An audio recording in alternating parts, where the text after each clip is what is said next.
What's going on, Steelers Nation? Welcome back to the Steel Curtain Call, a show here on YouTube dedicated completely to the Pittsburgh Steelers. I am your host. My name is Patrick. Thanks a lot for taking the time to give us a view tonight, ladies and gentlemen. And remember, if you're watching here on YouTube, make sure you subscribe to our channel because your subscription changes everything. It doesn't change everything, but hey, it's Christmas time, and if you want to give back to your boy, he can give your boy a subscription. I'd appreciate it. Okay, boys and girls, don't mistake my chipper tone there in the intro. I am not in a good mood, nor am I over the New England Patriots game.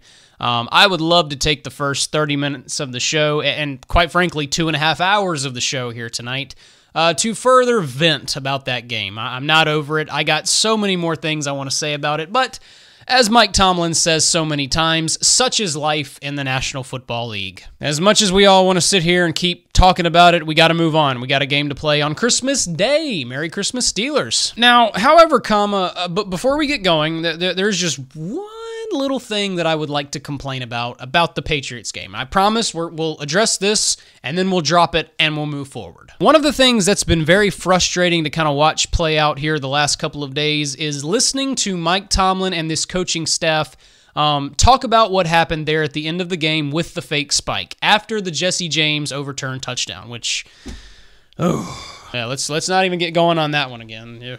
Don't need to go down that road. What has been very frustrating to listen to is Mike Tomlin and Todd Haley's explanation of what happened. So what we learned is that Mike Tomlin and Todd Haley did not have a plan B after the Jesse James overturned touchdown. They did not have any plays designed. Now, I want to criticize and sympathize with Mike Tomlin and Todd Haley all at the same time. Here is where I sympathize with them. Guys, we all thought Jesse James got that touchdown. I mean, we all were just 100% sold in our mind. I was convinced that there was not even a sliver of a chance in my brain that this thing was coming back. Based on the camera angles, as I already discussed in the recap show, I didn't think there was any way they'd have enough evidence to overturn that thing. Based on the fact that he literally did 4 different things, and, I thought he clearly did a football move. And like I said in the episode we did just a couple of days ago, I thought the rule where you break the plane, the ball goes over the goal line, I thought based on Rule 11 that the play was dead, but apparently that rule was not enforced. Long story short is this: we all thought that Jesse James had that touchdown in the bag. That was it, and the only reason that they were going there on the sideline to look at it was because they review every scoring play, and it was just a matter of time before they come back on the field and verify it and say, ruling on the field stands, touchdown. When they came back and said that it had been overturned, not only me, but you saw the look on Mike Tomlin's face. You saw the look on Haley's face. They didn't know what in the world to do. They were shocked, and we all were. So I will sympathize with them in that area.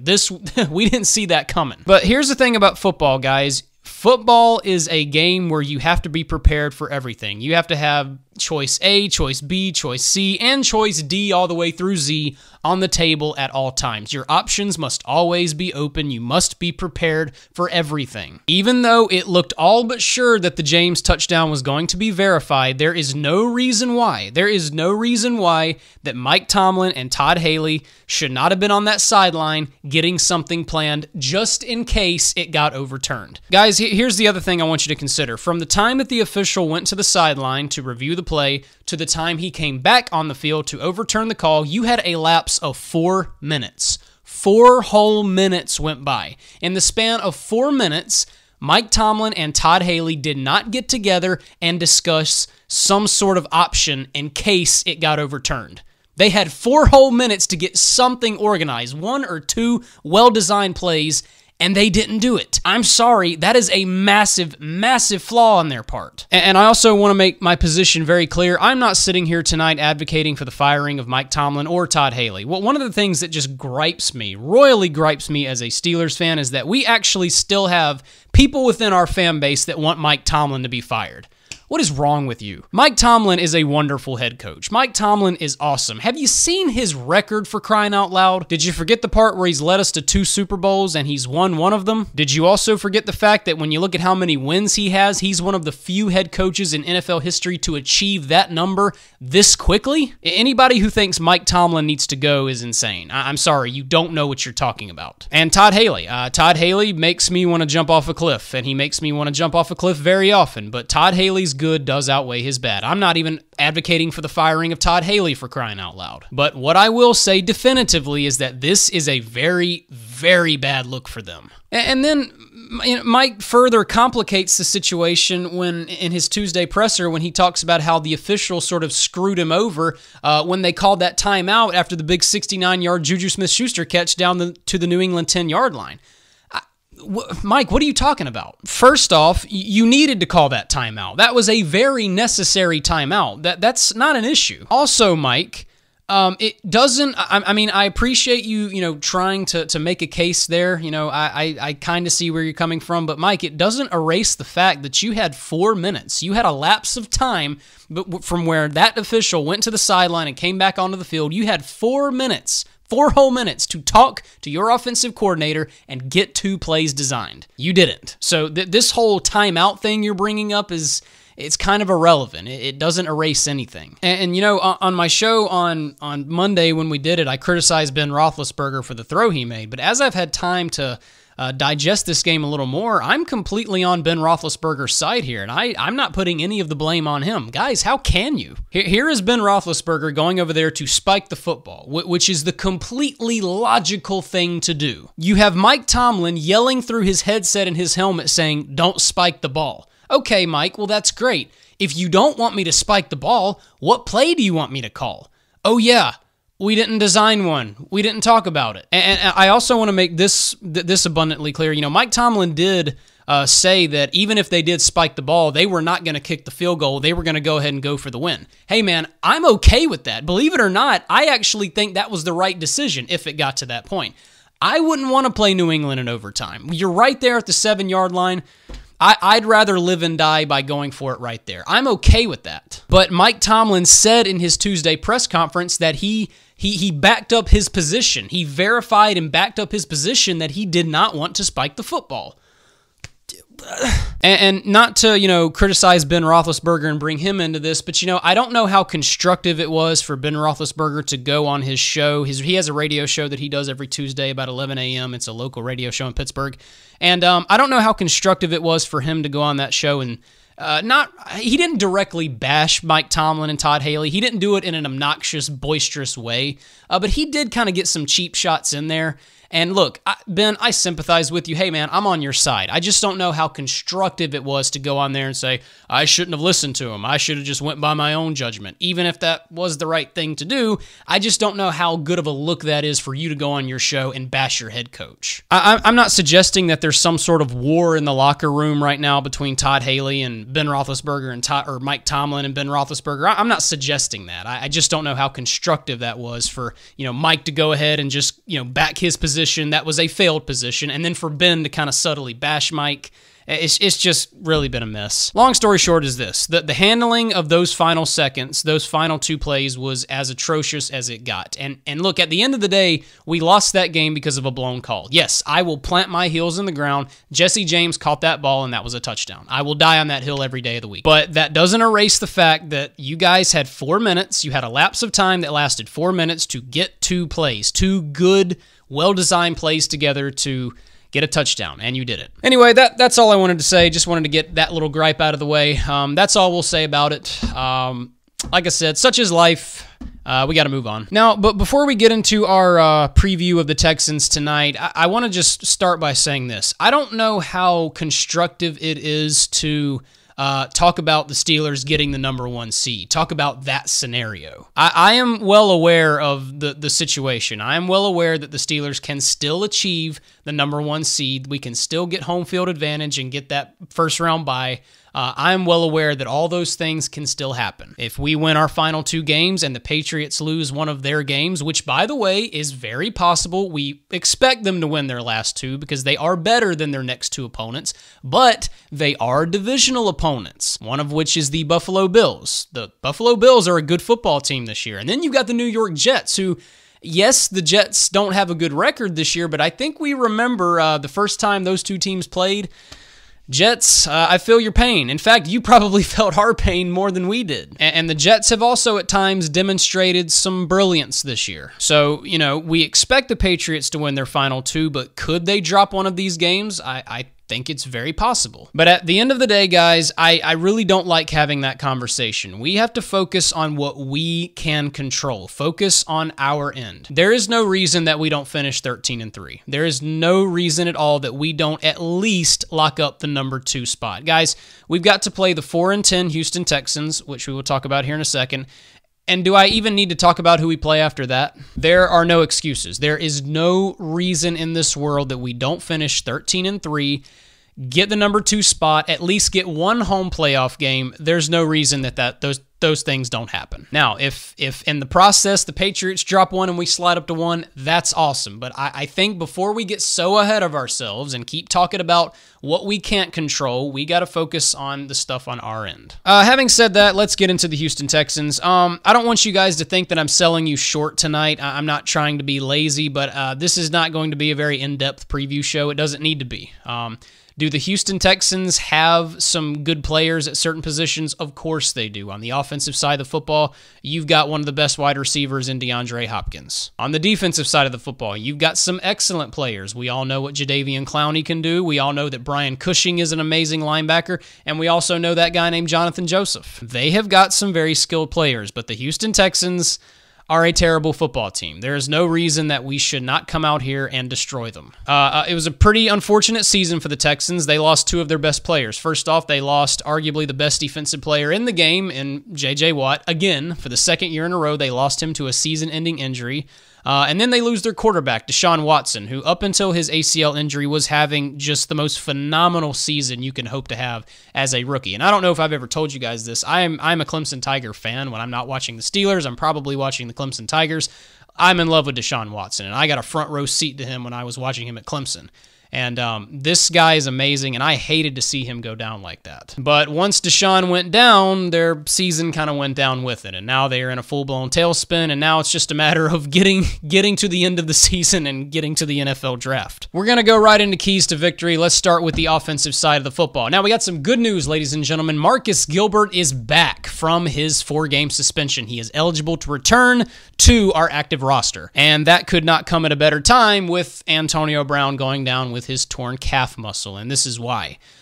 First off, we need to stand up, give a round of applause, take your cap off, whatever, to Chris Hubbard. Chris Hubbard has done a phenomenal job in Marcus Gilbert's place at right tackle. But one of the things that you saw Chris Hubbard do before he had to move to right tackle, before Marcus Gilbert got suspended, one of the things that they used him for was using him as an extra blocker, an extra tight end in the run game. Well, now that Marcus Gilbert is able to return to the active roster, you have to imagine that Chris Hubbard is going to resume his duties as an extra tight end, as an extra blocker. And if you have watched the Pittsburgh Steelers this season and you watched them a lot last season, Chris Hubbard being over there as an extra blocker opened up a ton of successful runs for Le'Veon Bell, which leads directly to the key to victory.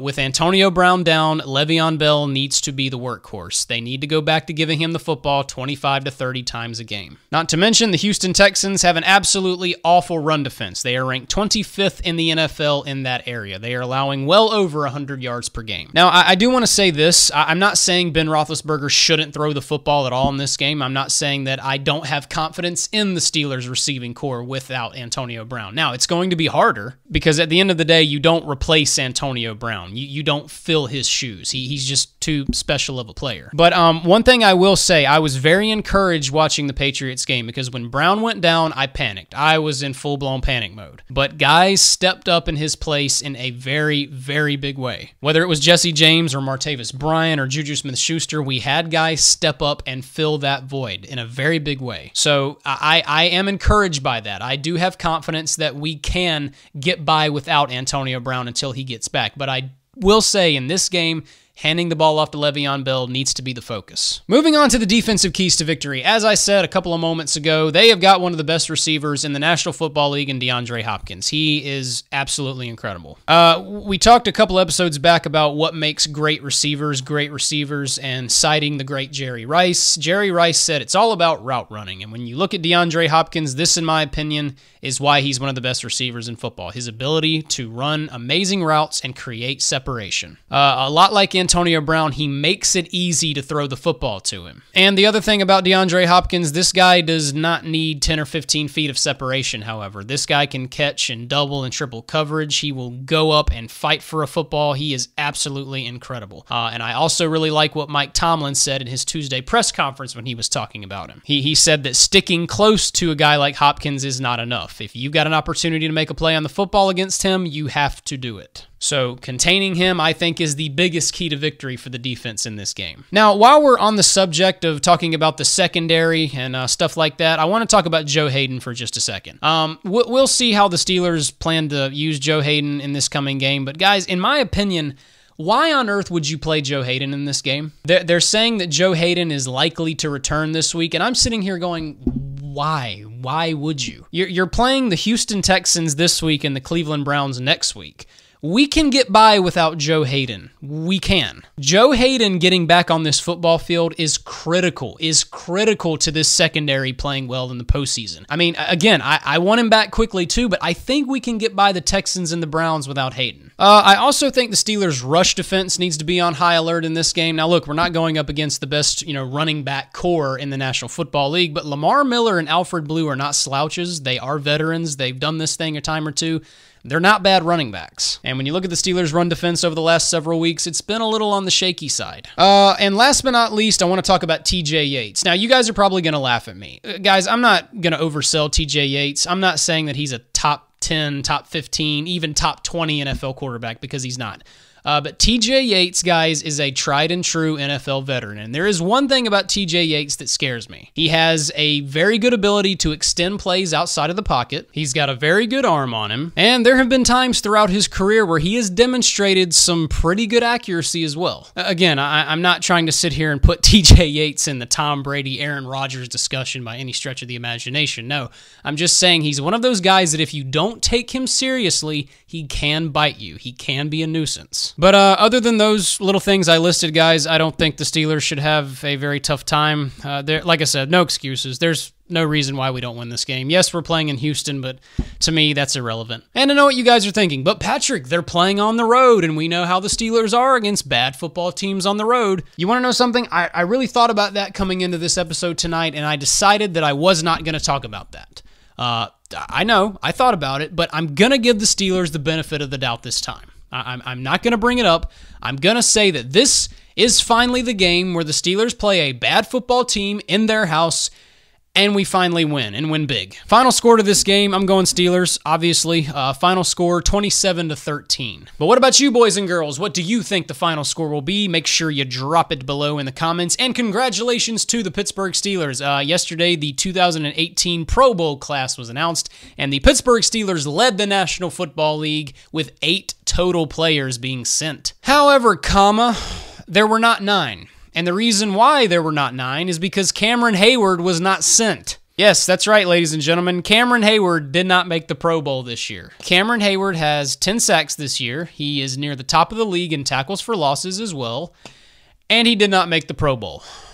I'm not gonna allow myself to get too upset, because at the end of the day, it's just the Pro Bowl, and I don't want to get too triggered over the Pro Bowl. But guys, we're talking about how the NFL's catching rule is rigged and how it needs to be changed. There needs to be some sort of way of adjusting the way they select Pro Bowlers as well. If Cameron Hayward can have the season that he's having and not make it to the Pro Bowl, there's something wrong. But anyway, no use getting too mad over the Pro Bowl. Is what it is. But anyway, guys, that's my preview show tonight. Remember, subscribe, youtube.com/thesteelcurtaincall. I'd really appreciate it. Make sure you like our Facebook page. It is facebook.com/thesteelcurtaincall. Make sure you follow us on Twitter. We are at SCurtainCall33. And follow your boy on Twitter. I am at P_Garrison. Go give me a follow. And from all of us here at The Steel Curtain Call, which is just me. I don't know why I keep saying that. I hope you all have a very, very Merry Christmas. Have a great time with your families, eat a lot of food, and watch the Steelers play some football. I will be going down to the sunny state of Florida for a couple of days, but don't panic. I will be back in a timely fashion. I'm actually coming back Sunday.